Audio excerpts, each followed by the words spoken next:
Riveting Radio Real Estate with Dawn Pannell. Dawn's in studio with me right now. And good morning, Dawn. Good morning, Jeff. It's a little damp out there today. Yeah, it sure is.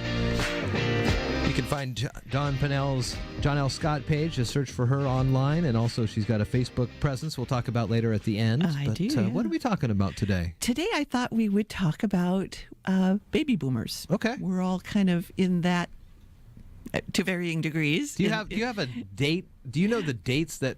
Somebody told me it was between 1950 and 1965-ish. Okay, that's kind of about what I was thinking. Yeah, so we're either in it or about to get into it, or some of us are pushing past it. It's hard to tell. Anyway, so Realtor Magazine came out with a really good article, so I wanted to share that with you.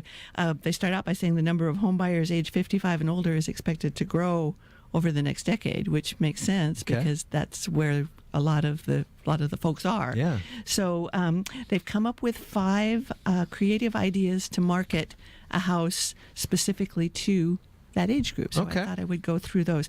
The first one is to rethink the laundry room, which I thought was an interesting way to start. They say that after the kids move out, many homeowners spend less time in the laundry room, which makes sense. Sure. But that doesn't mean they want to ditch it entirely.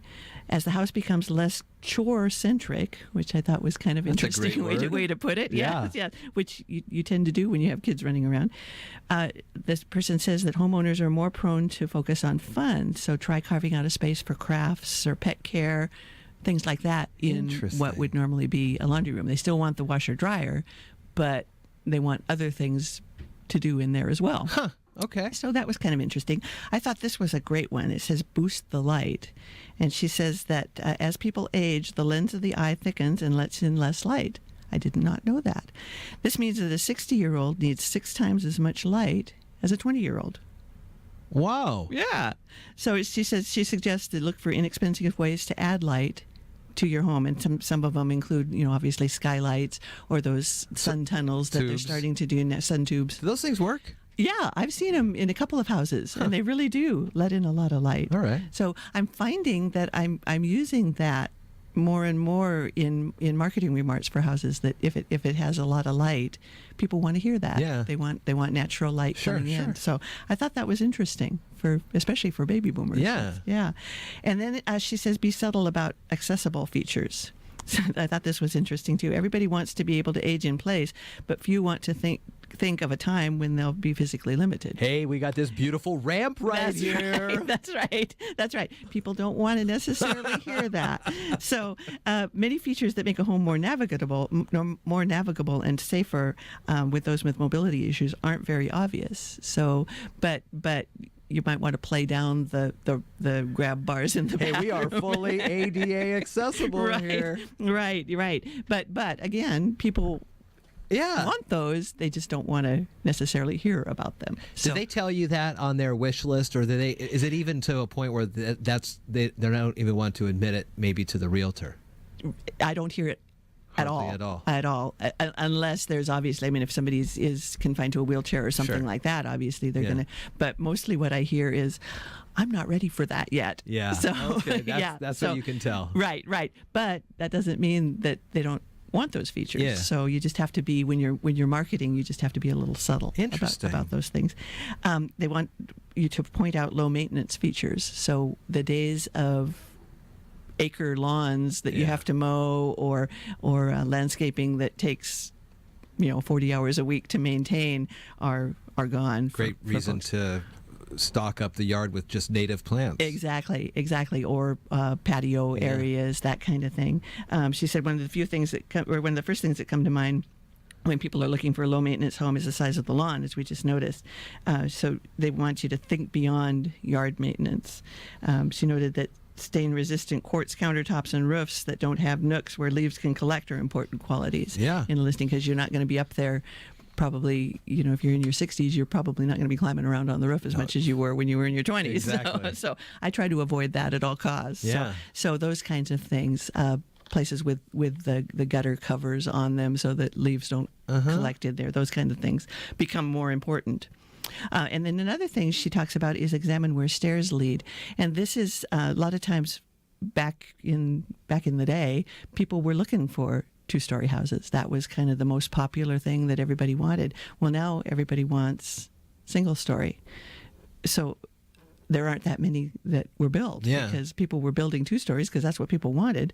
And so now that they're looking for one story, people are either having to go out and build those or find the few that are on the market that are single story.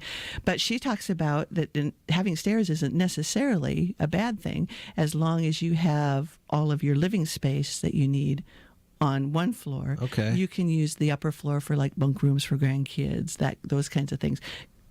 Places that don't necessarily require you to go up and down every day. Yeah. So a master on the main floor is a big selling feature right now. So it could be a two-story or a 1.5-story house as long as it has the master bedroom on the main floor and probably the laundry room on the main floor, those kinds of things. Things that you're going to access every day are going to need to be on one level, but you can use the second or even the third level for other things like grandkids. Yeah. So those are her 5 criteria. It's interesting to me because, I hear what people are looking for when they come and give me their wish list. And the number one thing I hear now is one level living, low maintenance, lots of light, easy maintenance, all of those kinds of things. So this really resonated with me when I'm looking at, and even younger people are starting to look for those things because they're thinking more of a house where they can live long term, forever, maybe. Yeah. So if they can start out with all of those features. So I guess that's a something to mention to people who are building houses right now, that those are the things that I'm hearing that people want. So if you're in a house building mode, you might consider those things. Well, I still see all around the Olympia area, at least, just all 2 stories coming up. Yeah, because that was what was being built and continues to be built because I don't know if it's because people aren't thinking about that or. So once all these 2 stories are picked up and folks are would it be kind of a generational thing? Is that how the ebb and flow goes from the trends for 1-story houses, then back to the 2-story, and then back? Is it a kind of a every 20-year cycle? How do they? I think so. Yeah, because like I say, back when I was growing up, 2-story was what you wanted. Yeah. And now it seems to be 1-story. So I'm assuming that it will go back to, and the 1950s ranch was kind of an iconic thing, and that was 1-story. So it does kind of go back and forth. And actually those 1-story ranches are now the ones that are selling quickly because they're 1-story. They're 1-story. So then into the 70s, kind of the boom of the 2-story, and then the 80s, and it kind of started to come back down a little. Right. Interesting. Right. And another interesting thing that I'm seeing too, which it kind of surprised me a little bit, people are looking for smaller.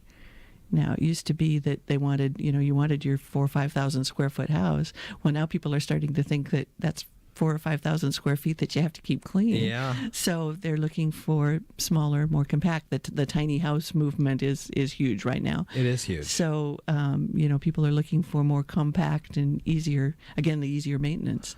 There's a lot of tiny homes and lots that would be accessible for tiny homes. I remember seeing a House Hunters a couple weeks ago, and they were here. Right.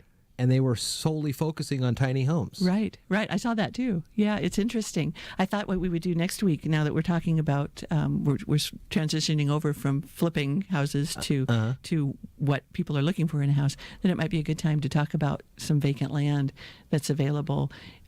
There for a while, vacant land just wasn't selling because people weren't building, because people weren't buying. Yeah. Well, now that's starting to change. People are starting to look for places to buy. And so I'll bring a couple listings of some vacant lands that I have that builders could potentially buy and build a 1-story house that's going to appeal to this 55 and older generation that's coming up. All right. That sounds like a great idea. And that'll be in 2 weeks here on iFiber One News Radio. It's a Riveting Radio Real Estate with Dawn Pannell, 8:55. So let you go here. How do we get in touch with you? My website, johnlscott.com. I have a website there. As you mentioned, I'm also on Facebook, Dawn Pannell Real Estate. Okay. trying to put a lot of stuff on there. You can also call me at 490-4493 or come see me at the corner of 3rd and Railroad. And again, I always tell people if I'm not there, the folks in the office will know where I am. Somebody knows how to get a hold of Somebody knows how to get a hold of me. All And right. I would love to see you and either talk about selling your house or looking at a new house to buy. Dawn Pannell, thank you so much. Have a good weekend. Thanks, Jeff. You too.